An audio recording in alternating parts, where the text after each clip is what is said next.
bem com vocês? Estamos começando então a quarta edição do Papo que Marca, aqui no perfil da Luz Design. O Papo que Marca, para quem está conhecendo agora, para quem está entrando agora, é uma atividade, um projeto que surgiu com a intenção de a gente discutir sobre alguns assuntos relacionados ao universo das marcas. A gente conhece muita gente legal nesse mercado, já fez muitos projetos bacanas com gente reconhecida, com gente que tem muita coisa para dizer sobre comunicação, sobre reputação, sobre transparência, sobre propósito, sobre branding em geral, que é a nossa praia, que é o que a gente gosta de fazer todos os dias. E aí surgiu essa ideia de compartilhar, de trocar e de construir conhecimento com essas pessoas. Tá? E nessa quarta edição do Papo que Marca, a gente decidiu fazer um Papo que Marca internacional. Quer dizer, internacional mais ou menos, né? Porque o meu convidado dessa noite, ele é mais paulistano hoje do que uruguaio. Ele fala mano, para vocês terem uma ideia. Então ele é uruguaio, mas ele tem um pezão agora em São Paulo, com passagens por Porto Alegre também. Então o meu convidado dessa noite é o Martim Barrios. O Martim ele é na Universidade Católica do Uruguai, possui MBA em Gestão Empresarial aqui pela Unicinos, em Porto Alegre, e ele trabalha há mais de 10 anos no mercado publicitário entre Montevidéu, Porto Alegre e São Paulo, atendendo clientes como McDonald's, Latam, Mentos, Nescafé, Banco BBVA, Banco Espanhol BBVA, entre outros, ou seja, não é pouca coisa. E o Martim está aqui essa noite para falar um pouco com a gente sobre comunicação de marca, sobre as mudanças que estão acontecendo nesse cenário e que foram impulsionadas também agora com a questão da pandemia. Né? E nada como um publicitário para falar dessas questões. E esqueci de dizer, muito importante, que ele trabalha na DPZIT, que é uma das maiores agências de propaganda do país, em São Paulo. Então, sem mais delongas, vou chamar meu amigo Martim Barrios para participar. Vamos esperar um pouquinho para o Martim entrar.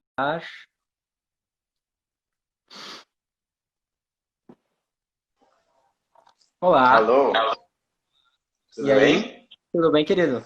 E aí, tá me escutando bem? Estou te escutando super bem. Tá me escutando? Tô. Eu já escutei seu spoiler aí, é verdade. Eu sou uruguaio, um pouco de Uruguai, um pouco de São Paulo, um pouco de Porto Alegre. Tudo Então junto eu vou misturado. ter uma mistura de sotaque com, eu vou soltar uma palavra em espanhol, mas aí vocês vão entender. Na minha opinião, assim, ficou muito pouco de gaúcho, né? Tem um uruguaio, É, tem muito paulistano, tá? Mas é uma opinião minha, enfim, teria, né? Não vou deixar de gostar de ti por causa disso, mas enfim, bola pra frente.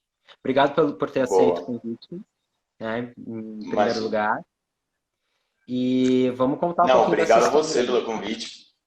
Prazer estar falando aqui com você e super interessante o assunto que a gente tem, né? Acho que sim, né? Acho que tá todo mundo mais ou menos um pouco perdido e tentando se entender nesse novo cenário, assim, que tá se desenhando agora com a pandemia, mas também depois, né? Porque algumas coisas eu acho que Uhum. talvez retornem a uma situação que existia antes, mas algumas coisas não. Acho que algumas coisas vão, pelo contrário, vão mudar profundamente daqui para frente, né? Mas eu queria começar, Martim, e até para que as pessoas também te conheçam, né, as que Uhum. não te conhecem, né, que estão participando, Uhum. para que tu contasse rapidamente um pouquinho dessa história. Em especial, assim, quais as diferenças que tu identificou, as diferenças culturais, né, que tu identifica, assim, do mercado uruguaio ou do mercado do prata, porque tu tem uma relação também grande com a Argentina, né, do mercado do prata Uhum. do prata para o mercado brasileiro, né? O que tu identifica como diferenças? E também Uhum. falar um pouquinho da tua chegada na DPZIT, porque a DPZIT ela é uma instituição da publicidade brasileira, né? Eu não sei se tu tinha exatamente essa dimensão quando tu aceitasses o convite para trabalhar na DPZIT. Uhum. Inclusive, para os designers é uma referência importante, porque nos anos 80 a DPZIT fundou uma divisão de design chamada SAL, por onde trabalhou designers como Alexandre Wollner, como Hugo Kovadloff. Então, ela é conhecida não só no mercado da comunicação, como no mercado do design também. Então, eu queria que tu falasse um pouquinho sobre essa trajetória, como é que foi essa inserção assim do Uruguai no mercado brasileiro? Ótimo, ótimo. Então, não, com certeza é muito diferente. Assim, acho que a forma, assim, a gente tem um sustento muito parecido de base, mas eu acho que uma grande diferença, o tamanho do mercado, provavelmente, acho que é a diferença maior, né? E isso faz com que mude muito a forma de trabalhar, a forma de, os recursos que a gente tem, né? A gente está, o Uruguai é um país de 3 agora 3,5 mais ou menos milhões de pessoas, país. Então, quando a gente olha para a publicidade, eu acho que assim, uma coisa que tem em comum os dois, que tem muitos bons profissionais, no que é nas agências, você vê uma formação acadêmica e de trabalho muito boa, né? Mas talvez os recursos, por exemplo, pode ser uma grande diferença, né? A gente acaba trabalhando com muito software, com muita ferramenta de pesquisa, aqui muito no Brasil, né? E às vezes são ferramentas que a gente não vê tanto em todas as agências. Uma agência grande no Uruguai deve ser mais ou menos 50 pessoas, uma agência grande. Sim. E aqui tem agências enormes, né? Que são 5 vezes o tamanho. Eu acho que assim, o tamanho de mercado para mim é a principal. Isso vai com que, por exemplo, ó, tem algumas áreas como planejamento. Planejamento no Uruguai é estranho de achar. Normalmente acaba na mão de, assim, obviamente algumas agências têm, as agências maiores, assim, mas muitas vezes faz um trabalho desde o atendimento, com esse olhar mais estratégico, e mais racional também.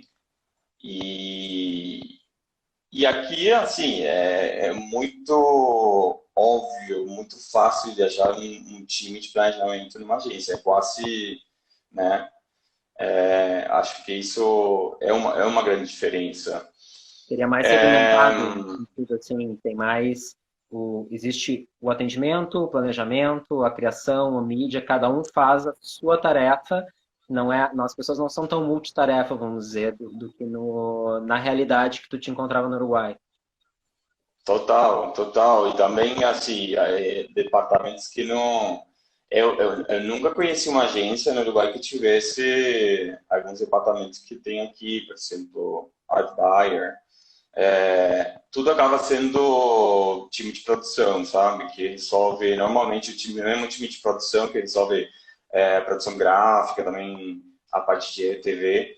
Então, sim, essa segmentação que tem nas áreas aqui não é tão comum, assim. E, obviamente, isso tem a ver com o tamanho dos clientes, tem a ver com o tamanho do mercado, tem a ver com a demanda das coisas. Uhum. E, obviamente, assim, os investimentos são muito diferentes, né? Os investimentos em mídia, porque a gente está falando de outro mundo. Eu acho que, inclusive, aqui tem uma segmentação muito grande por áreas do país, né? E você pensa estrategicamente para cada uma delas. E no Uruguai não tem essa. Assim, normalmente se divide em que é Montevidéu, que é o interior, ou talvez algumas cidades maiores do interior, mas não tem tanta, na verdade não tem tanta gente como fazer uma segmentação, isso é a realidade, né? Sim, sim. E acho que, obviamente, você tem diferenças muito grandes no que tem a ver com a cultura, com o tom também. Que, por exemplo, você vai fazer uma campanha que se sustenta no humor. O humor é uma coisa muito local, né? Sim. Então, a gente tem visto campanhas que surgiram em algum país que talvez você quer aplicar no outro mercado e tem que fazer grandes diferenças, né? Às vezes até mudar o conceito criativo base Sim. e nem sempre funciona, né? Uhum. É, sim, eu acho que eu acho que o tamanho de mercado acaba fazendo com que todo mundo. Mas assim, em linhas gerais, o que é uma estrutura de uma agência, por exemplo, se respeita bastante bem, assim, mais ou menos as áreas-chave assim existem e funcionam do mesmo jeito. Mas não sei, acho que vai nesse sentido, né? E também acho que assim, as agências têm acompanhado um processo de mudança mais ou menos no mesmo sentido, né? Daquele esquema antigo de Mad Men, que hoje quase assim, as pessoas talvez um pouco mais, que têm mais anos no mercado, que ainda se gerenciam por aquele esquema. Mas, cara, eu acho que isso tem mudado bastante, né? E no Uruguai também vai acompanhando essa tendência, né? Uhum. Legal. E Você pode pode concluir. falar. Não, Não, eu ia não, te acho falar, que. assim dessa questão dessas mudanças nesse cenário e uma coisa assim que me interessa muito por não ser publicitário de formação e tá muito, mas ao mesmo tempo trabalhar com marcas o tempo todo, né? A gente tem visto muito essa questão das marcas tomando posturas, né, das marcas mais ativistas e toda uma discussão no mercado sobre que as marcas precisam se posicionar, que as marcas precisam ter um propósito, que as marcas precisam dizer a que veio.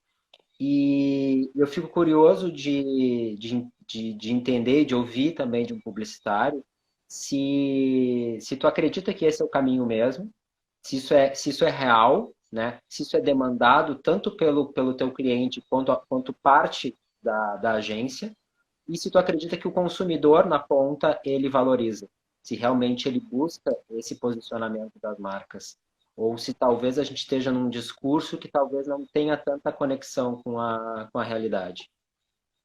Uhum. Olha, eu acho que isso depende muito da marca, muito do que a marca, do qual é o posicionamento da marca, onde que ela separa no cenário total. Tem uma coisa que é fato, assim, se você quer gerar conversa, você vai ter que se posicionar. É uma coisa que as pessoas vão falar sobre um assunto que esteja acima da média do que a gente vê todos os dias. Isso tem a ver com comprar uma ideia, assumir um compromisso e deixar claro qual que é o assunto, né? Eu acho que, pelo que eu tenho visto assim ao longo da carreira, eu vi marcas que realmente, sabendo isso, mesmo assim, optam por não se posicionar, né? Por não levantar bandeira por nada, e são escolhas. Eu acho que tem a ver com aquilo que a marca quer dizer, qual que é o universo que quer, qual que é o universo que quer estar, né? Que tipo de conversa quer gerar? Obviamente que se posicionar também, assumir risco, falar de tema tabu, muitas vezes, lógico, demanda uma coragem e muitas vezes assumir um risco, né? Sim. Isso tem, assim, eu acho que tem que ter o perfil da empresa para fazer isso, não é só as marcas, né? Tem a ver com qual que é o posicionamento da empresa, partindo indo um pouco mais para dentro, né? Uhum. Qual que é esse olhar das diferentes empresas? Então, eu acho que não tem a ver com a marca dizer, agora eu quero começar a falar. Também tem que ter uma consistência nisso, né? Sim. Senão é muito, muito estranho você estar falando há 20 anos de uma forma, tem um tom de voz, se posicionando de um certo jeito e querer de um dia para o outro comprar alguns assuntos. Aí você entra num território que começa a parecer oportunista, que começa o próprio consumidor começa a dizer, cara, você nunca falou sobre esse assunto e agora que parece que tem uma tendência com isso ou aquilo, você começa a falar. gera uma desconfiança, né? E ao mesmo tempo é um Você... compromisso, né, Martim? Ao mesmo tempo passa a ser um compromisso, porque no momento que a marca ela assume uma determinada posição, ela não pode no ano que vem dizer assim, não era bem assim, vamos ou fazer uma campanha de ocasião que não tenha nenhuma relação com aquele discurso que ela adotou. Então a gente vê uma marca Uhum. como o Skol, que era uma marca considerada por todo mundo uma marca machista, no momento que ela desconstrói esse discurso, ela não pode nunca mais voltar atrás. E ela precisa ser muito mais Exato. vigiada, né, em toda a sua comunicação para não ter nada que soasse como ela mesma anos atrás, né? Então, como tu falou, não pode ser um discurso de ocasião, né? Precisa ser algo muito bem planejado, porque demanda uma mudança estrutural, não é só uma mudança de Exato. comunicação.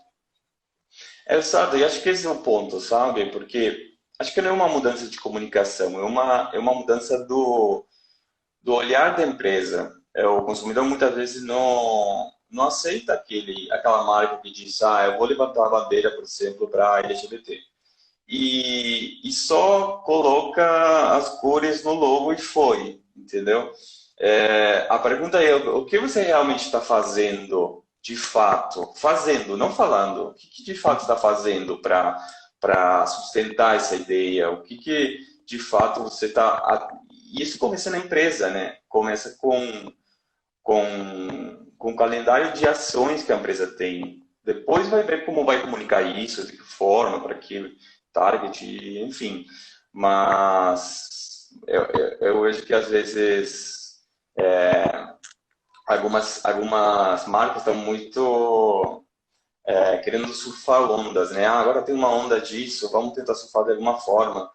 E, cara, se não estiver alinhado com os objetivos da empresa, com aquilo que a empresa realmente quer, onde se vai se posicionar, acho que no médio, curto ou longo prazo, isso vai sair e as pessoas vão começar a questionar isso e dizer, cara, você está fazendo o quê? Está colocando uma imagem, uma coisa, mas de trás, de que forma que você está contribuindo para essa causa, né? E esse movimento ele começa necessariamente na marca, ou às vezes ele pode ser impulsionado, pode ser provocado pelo fornecedor, pela agência. Já aconteceu disso acontecer? Não, já aconteceu.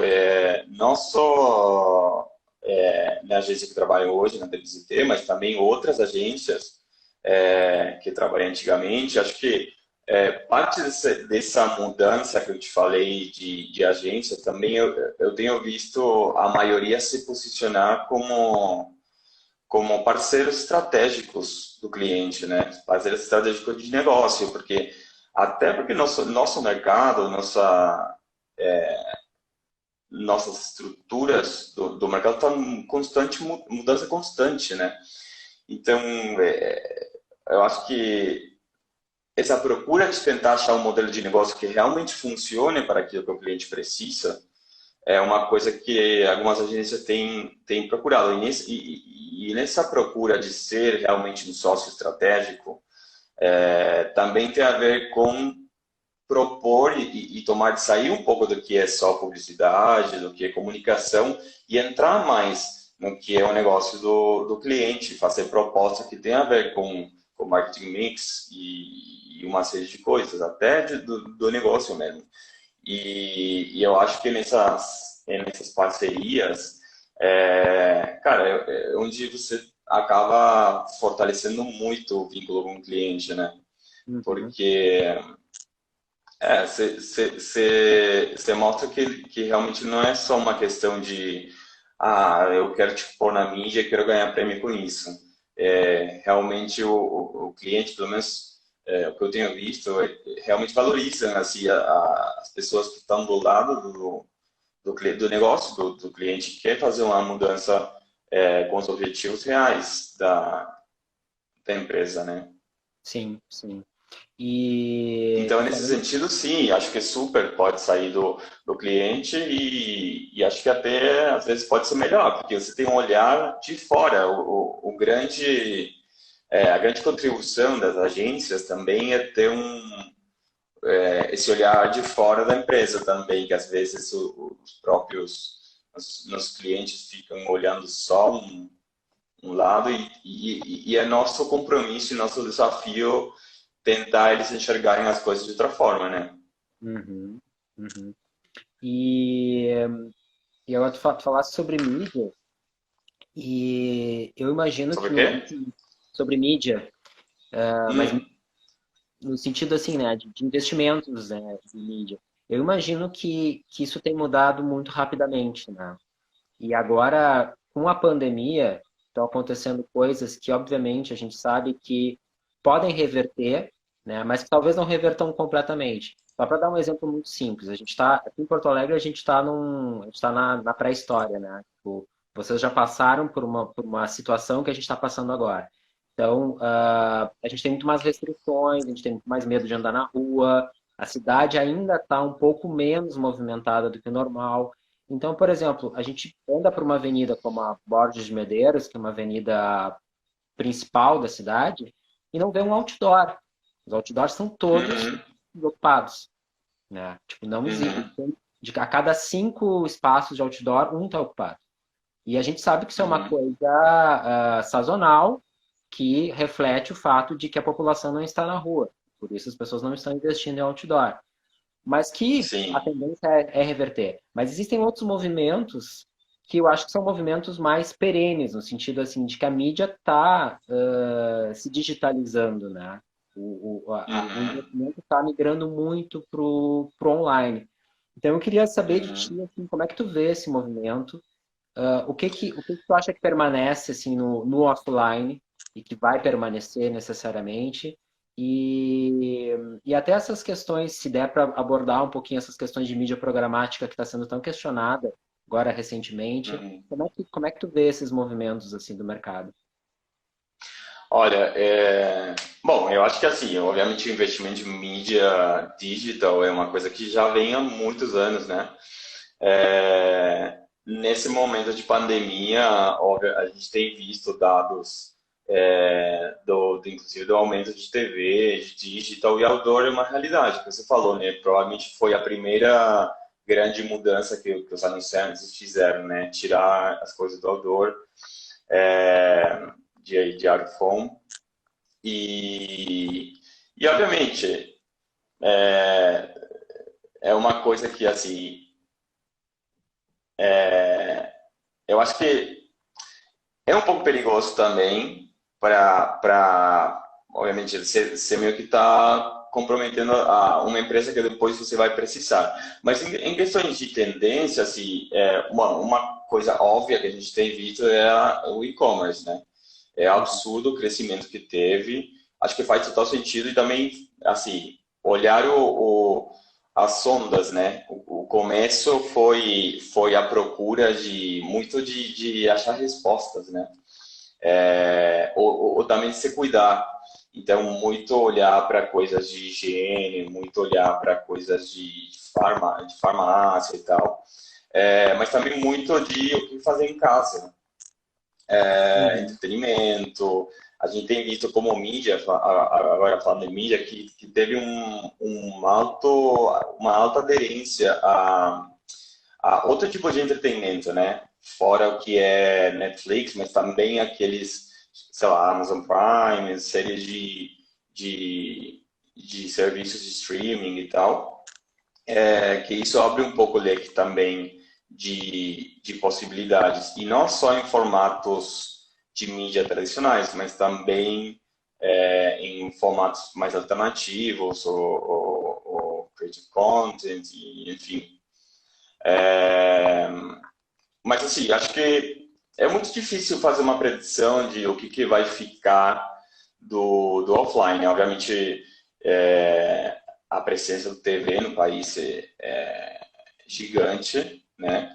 E a gente tem visto como a própria Globo foi achando outras alternativas para manter sua força, mas também entrando mais fortemente no digital, né? Cara, não sei, acho que as pessoas vão continuar, obviamente, se vão continuar usando algumas coisas que é difícil dizer a rádio vai se manter ou não. A gente vê que as pessoas agora talvez que as pessoas não estão indo tanto no trabalho, é, ou pelo menos no início mais da pandemia não, tinha diminuído, mas também tem pessoas que continuam usando pela costume, continuam usando em casa. Sim. Spotify, a mesma coisa, então, enfim, é difícil falar, né? Na verdade, acho que teve uma pulverização, né, Martim? Acho que tem algumas mídias que talvez realmente estejam caindo. Mas eu acho que mais do que ter mídias assim que vão sair ou que não vão mais ser utilizadas, acho que o que a gente está verificando assim, é essa pulverização. Tipo, não existe mais uma mídia hegemônica, né? Aquela coisa Não. do anúncio da Globo, do Jornal Nacional. Ah, ainda é super importante, né? Mas às vezes um anúncio, sei lá, numa transmissão ao vivo no Facebook é tão importante quanto. Isso que tu falou do Sim. rádio, né? Eu ouço rádio de manhã, quando eu tomo café da manhã. Eu tenho o hábito de Uhum. fazer. Mas eu ouço naquele momento.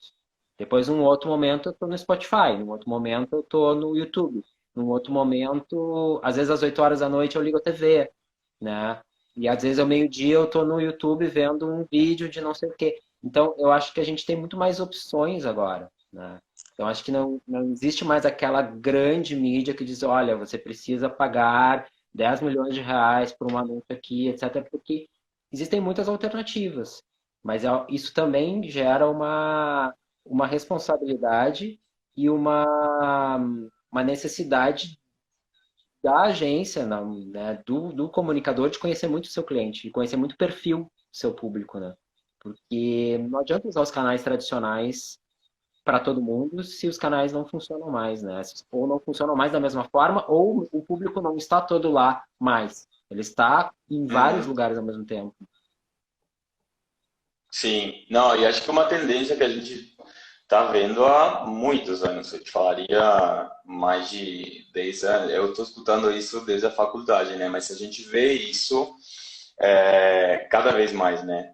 E isso também gera a possibilidade de você criar suas mídias, você cria sua forma de consumir informação. Sim. E, e você vai direto naqueles canais que realmente você confia, escolhe horários. Isso também, às vezes, fica difícil para a gente entender qual que é a jornada do consumidor. Porque Uhum. a jornada muda todos os dias, pode mudar o tempo todo e fica bem difícil traçar isso, né? Mas, assim, eu acho que isso também traz uma oportunidade para a gente criar novos vínculos com o consumidor e gerar espaços de conversa que também a gente tem visto como que isso é importante, né? Obviamente que a gente continua com algumas estratégias de mídia tradicional e de comunicação tradicional, criando awareness com isso, aquilo, mas o suporte, a base o lado de gerar essa conversa com o consumidor também é super rico, né? Não só para o consumidor também se vincular com a marca, mas também para ganhar, criar uma espécie de hub de learnings que é super importante. Às vezes a gente acha que sabe com quem está falando, a gente não sabe. Fica surpreso com as informações, né? Uhum. Então é um pouco Então, acho uma que lógica tem, da marca aprender com o seu público, né? Tipo, sim, de construir uma conversa, quer dizer, aquela coisa de não ser, da marca não ser mais unilateral, né?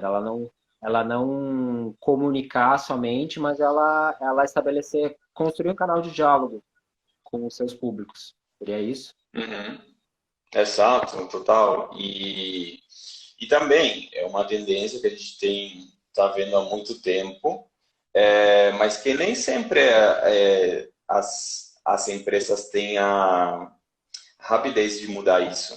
Uhum. Embora esse conceito e essa forma de olhar para as marcas já faz muitos anos, nem todas decidem isso, né? Porque tem a ver também com mudança de pessoas, com mudança de equipe, com mudança de liderança das organizações. Então, sim, obviamente, é, eu acho que o caminho aí de relacionamento com o consumidor é fundamental, né? Uhum.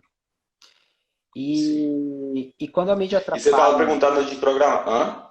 isso, eu ia falar disso, porque eu ia dizer assim, Tá. quando a mídia atrapalha, porque eu, por exemplo, sou uma pessoa que eu ouço muita música no YouTube, né? Uhum. Meu canal de música é o YouTube. O Spotify não me conhece muito bem, o YouTube me conhece muito melhor, então eu vou pro YouTube de vez em... E eu gosto de videoclipe, porque eu sou da geração videoclipe, então, enfim. E aí tem sempre aquela coisa do anúncio, né? Começa antes do clipe, da música e tal. E, poxa, incomoda um monte, né? Mas ao mesmo tempo eu vejo, mas ao mesmo tempo eu gravo a marca que estava lá. Então, qual é a medida entre uma marca se colocar numa situação em que ela sabe que vai incomodar, mas ao mesmo tempo ela está gravando, né?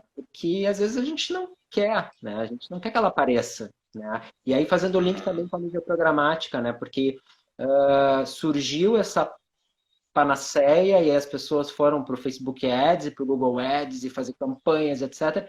E daqui a pouco as marcas apareceram, começaram a aparecer vinculadas com ideias, se não extremamente perigosas, ou pelo menos contrárias àquelas ideias que as marcas gostariam de estar associadas. Como é que vocês veem no dia a dia esse movimento? Assim, quais os cuidados que estão sendo adotados nesse sentido? Olha, eu vou te falar por mim. Eu acho que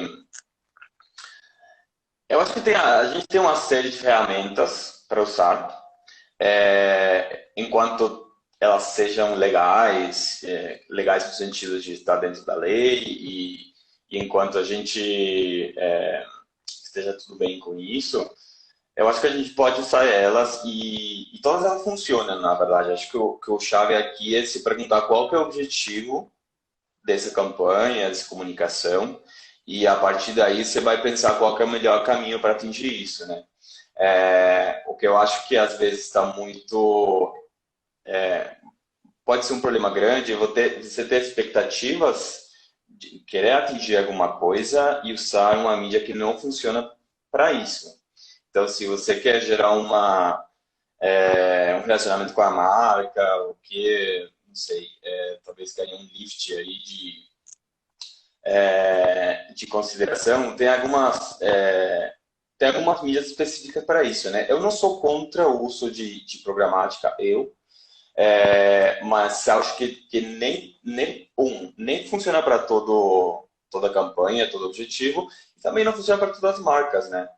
Uhum, Tem algumas marcas que sim, elas podem ver vantagens nisso, mas eu acho que outras não têm esse perfil. E também, é como você falou, né?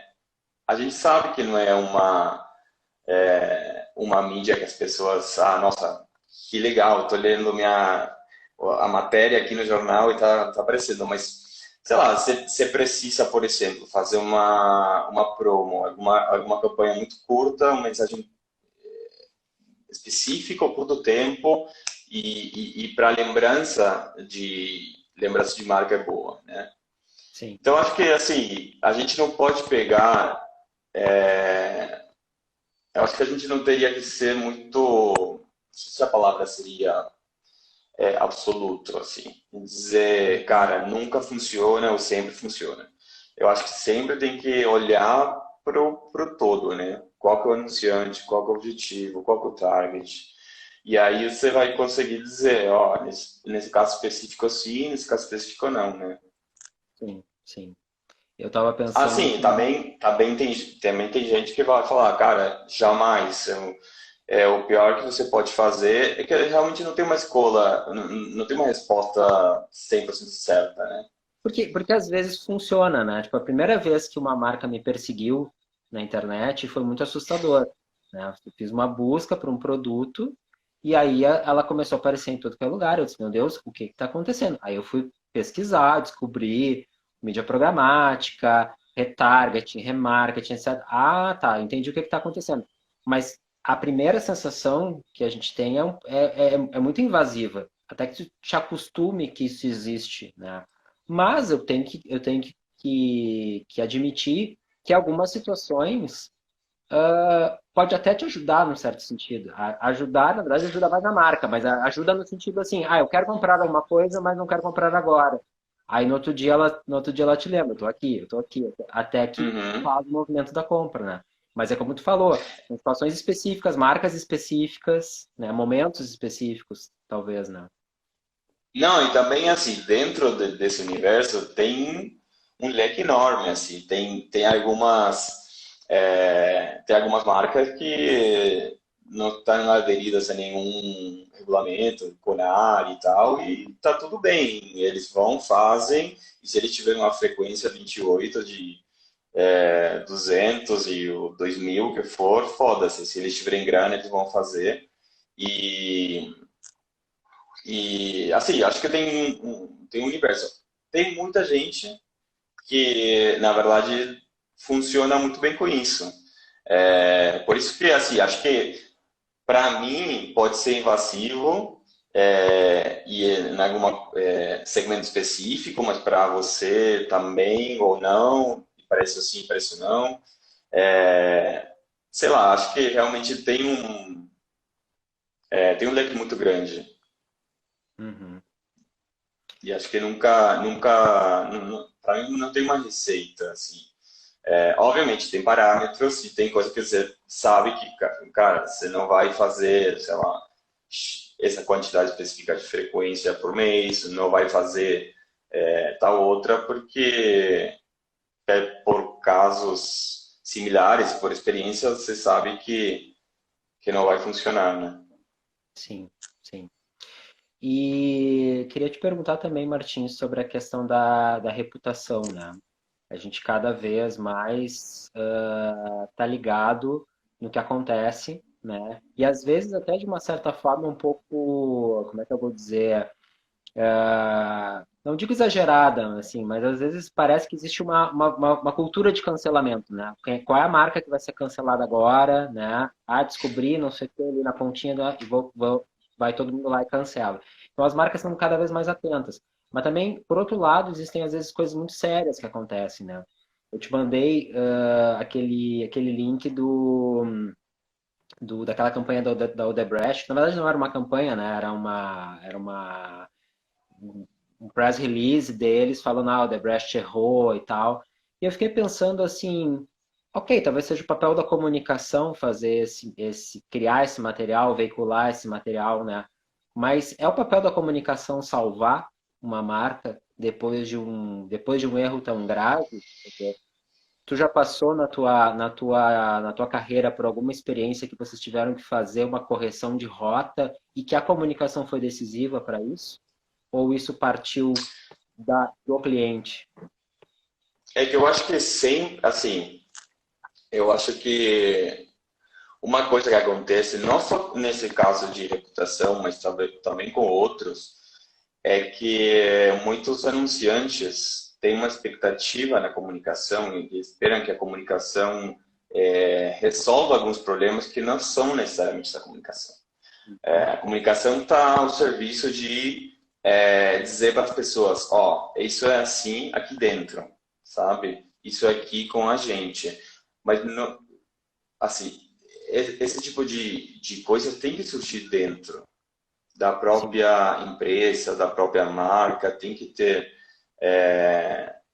Então, por exemplo, eu acho que se você criar um press release, como você me falou nesse caso, você vai comunicar e vai dizer, a gente saiu desse caminho, vai para esse outro, isso tem que ser uma consequência de uma ação dentro, e o que você está apelando aí é a transparência.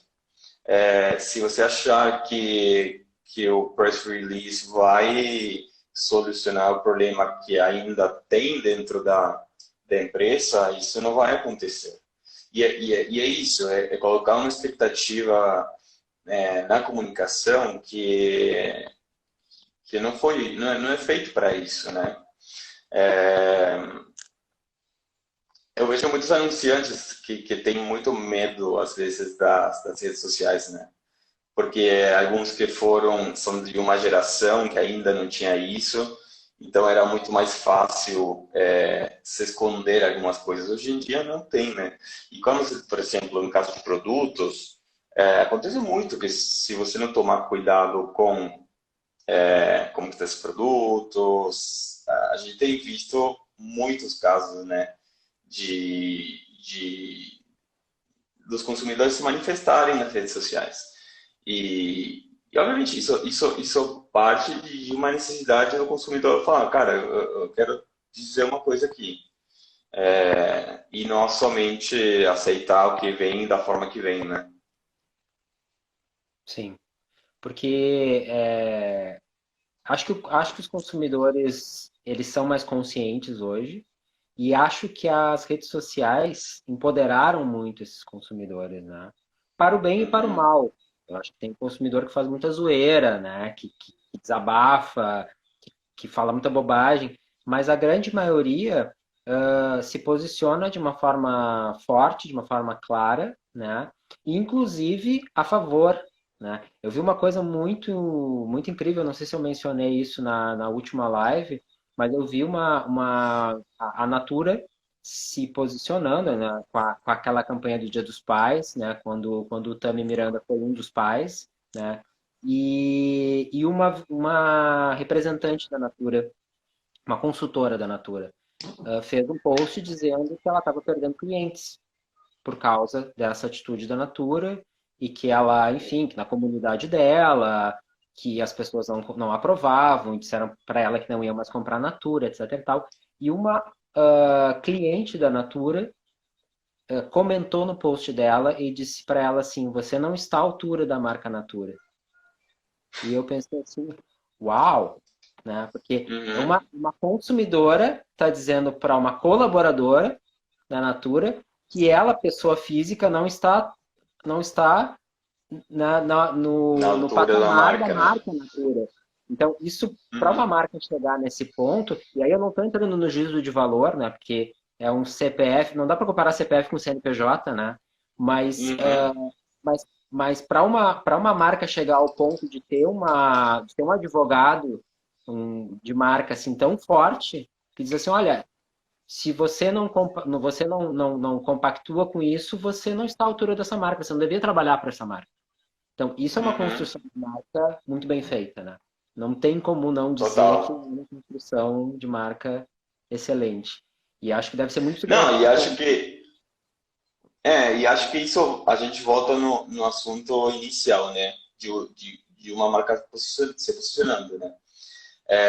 E aí, quando você faz isso e faz essa escolha, você deixa ver um lado humano também, né? Que é isso que às vezes algumas marcas não querem assumir um compromisso de dizer, eu vou nesse sentido, eu estou contra o racismo, estou contra isso, ou estou a favor de, estou em contra.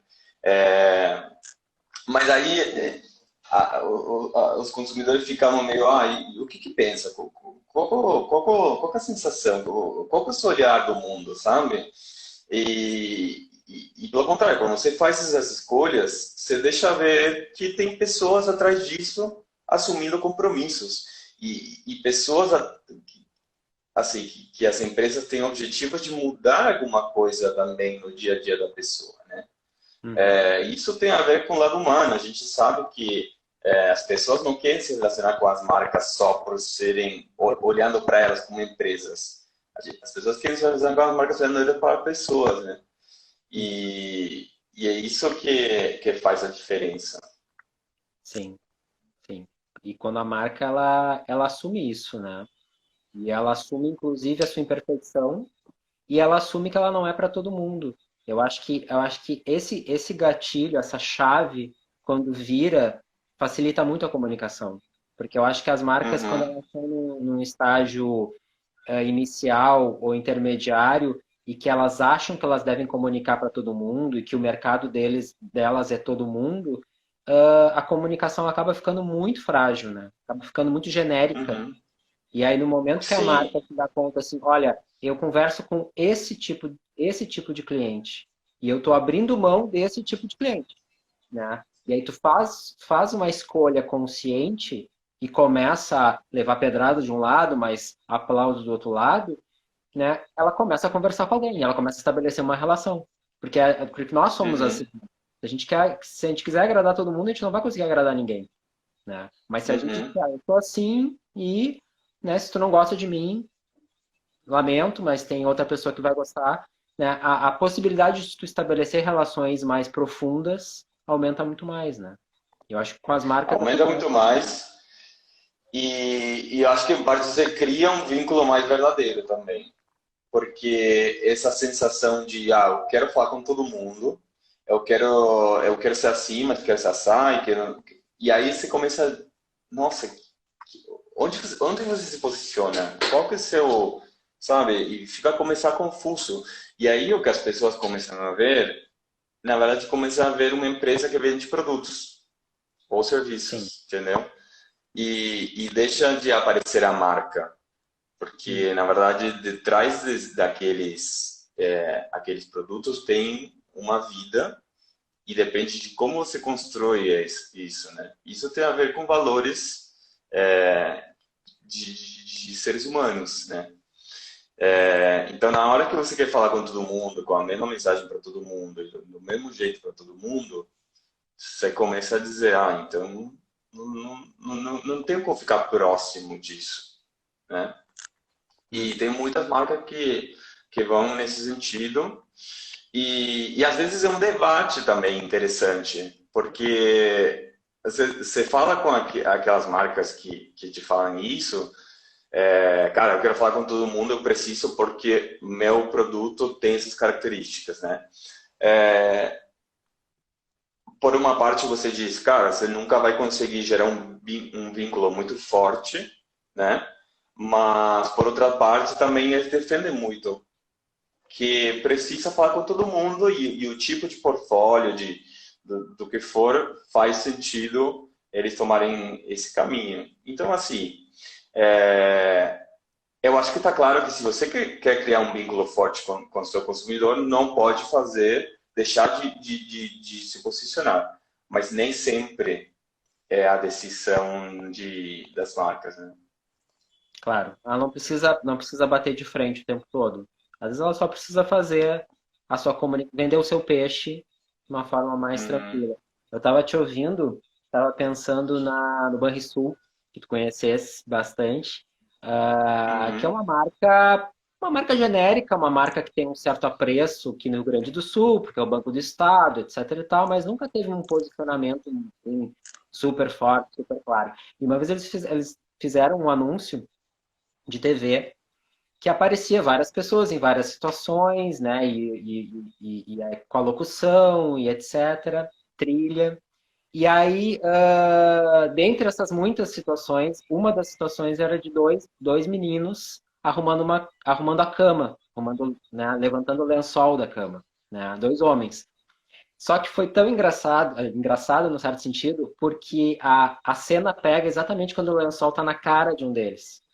Então hum, ficou muito claro que um dos atores não quis aparecer. Ou que eles não quiseram deixar muito hum. claro. Era aquela coisa assim, quem pegar, pegou. Né? E depois nunca mais eles fizeram uma campanha onde aparecia um casal do mesmo sexo. Então ficou aquela coisa assim meio, vamos fazer uma coisa legal, vamos mostrar que a gente é moderno, vamos mostrar que a gente, né? E depois nunca mais se viu. E mesmo esse supostamente moderno, né? Porque é diferente tu mostrar dois homens numa situação de intimidade e tu não sabe se são um casal, se são namorados, se são amigos. Isso é uma situação. Agora, naquele caso, era um casal. Ficava claro que era um casal. Só que um deles não apareceu, ficou com um lençol na cara. Então ficou uma coisa meio assim, afinal de contas, vocês querem incluir essa população ou vocês não querem? Ou vocês estão com vergonha, né? Então, fazer uma análise semiótica, né, um pouco mais aprofundada, é um pouco isso, né? Tipo, se é para fazer assim, não faz. Então não Exato. assume. Finge que não existe, né? Porque a gente também está falando de assuntos que são relevantes para as pessoas. Sim. E, E na hora que você assume isso aí, mas assume meio escondido, meia bomba, não sei, uma coisa que, eu tenho que fazer esse checkbox por algum motivo, porque alguém está falando, mas na verdade também não está alinhado com os objetivos da empresa, não está alinhado com os nossos objetivos de comunicação, fica aquela coisa hiper estranha que parece que alguém dentro um dia mandou um e-mail e falou, e se vocês colocarem dois, sabe? E não Aham, souberam falar não para essa pessoa, entendeu? aham. E, e acho que isso fica super transparente, super óbvio para todo mundo, né? Tanto assim que você está falando isso, né? Tipo, cara, você joga uma dessas aí, não assume depois, essa inconsistência não faz, para isso não faz, porque, cara, e nesse sentido se vai muito em contra, né? O grau de oportunismo aí é muito alto. Sim, Provavelmente alguém pensou, tem uma tendência aqui de colocar público LGBT dentro da comunicação, então vamos fazer. Então, é, acho que nesse e sentido fica muito vago, né? não. Fica muito vago, Hum? fica muito vago, fica muito oportunista, fica meio sem sentido, e a própria marca não banca, né? A própria marca não bancou a ação que ela aprovou. Exato, exato. E também o que a gente estava falando antes, né?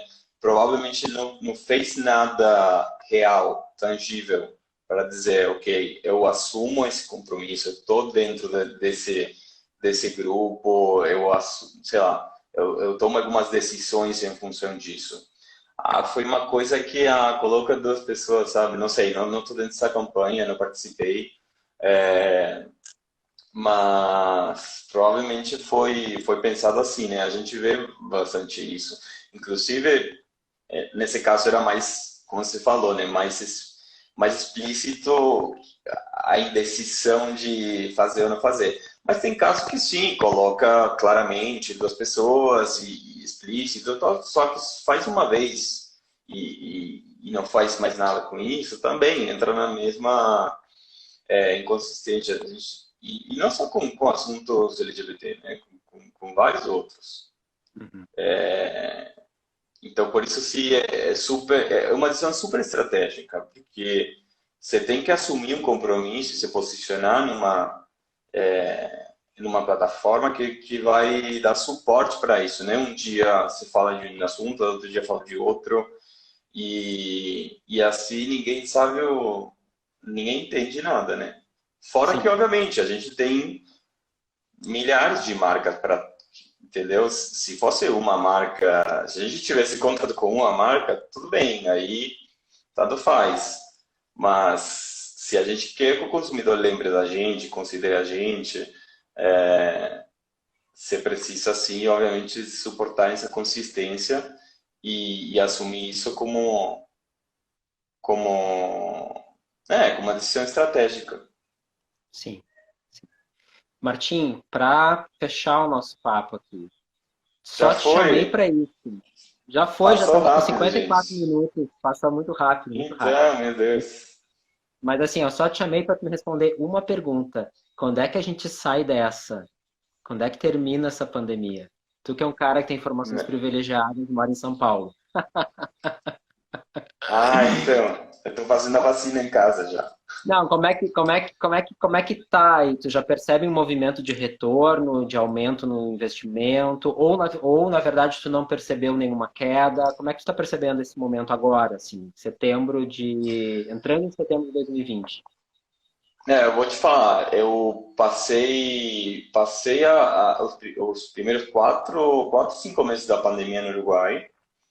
A situação é bem diferente lá do que é aqui.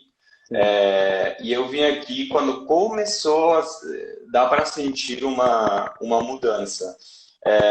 Falando especificamente, por exemplo, de publicidade, ou inclusive que a gente estava falando de out of home, né?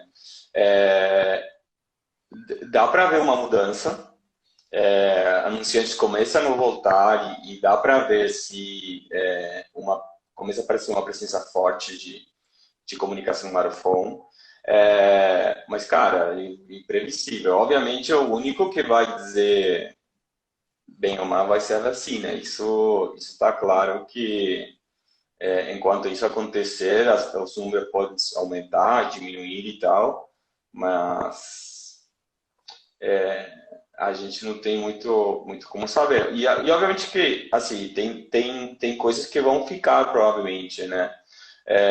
A gente tem visto na China, por exemplo, que a tendência do aumento do e-commerce foi, embora diminuíram os casos e melhorou a situação, se manteve muito bem o uso da plataforma. Então, sei lá, ninguém sabe, né?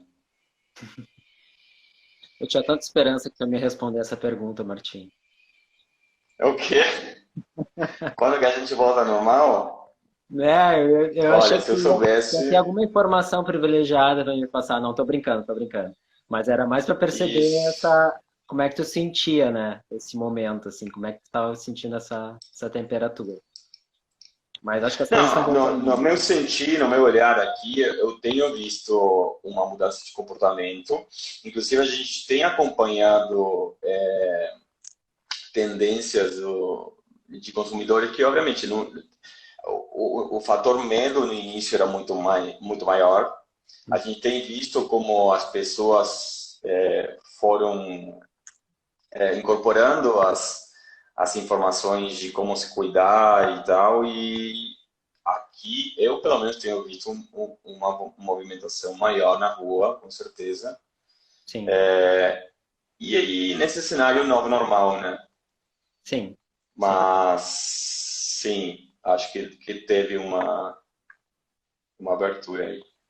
Que bom, que bom. Querido, muita saudade e muito obrigado, assim, foi muito Muito legal. só. Legal, né? Faz um tempo, O tanto próximo a tempo gente que que tem que trazer um vinho, tem que fazer alguma coisa, né? era uma ótima ideia, uma ótima ideia. O meu acabou A ontem, gente mas poderia.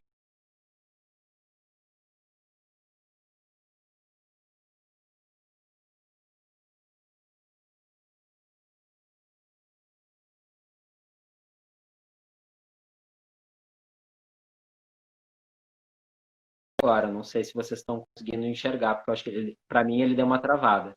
Ah, voltou agora. Agora sim, voltou. Mas assim, bom, queria te agradecer um monte, foi ótimo o nosso papo, né? Foi super bom, assim, até para matar a saudade também. E queria agradecer Marcelinho, que passou por aqui, a Lúcia, que tá mandando parabéns, obrigado. A Márcia, a Miriam, a Eunice, alunos, um monte de gente que é amigo do Martim, que vai seguir a Luz Design a partir de agora. E Aham. todo mundo que participou. E te agradecer, né? E acho que a gente tem que fazer mais papos. E eu concordo 100% que a gente pode fazer papo tomando vinho. Eu acho que vai fluir até melhor as ideias. Com certeza, com certeza. Não, obrigado de verdade. Até para matar a saudade.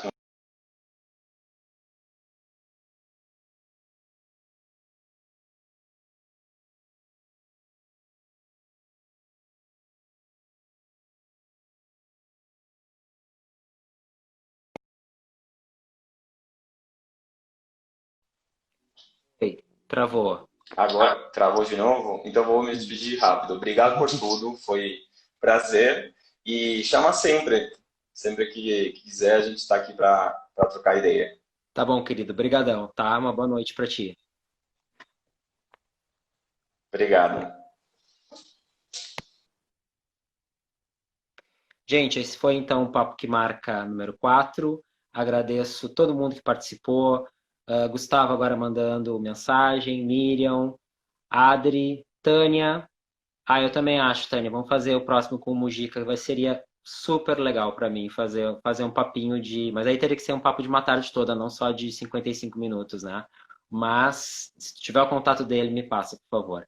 Obrigado, gente. Uma boa semana para todo mundo. E em breve, essa live vai estar gravada no perfil da Luz Design. Se vocês não seguem ainda, passem a seguir.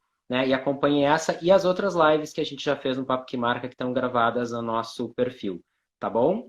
Um beijo a todos, uma boa semana e até o próximo Papo que Marca. Tchau, tchau.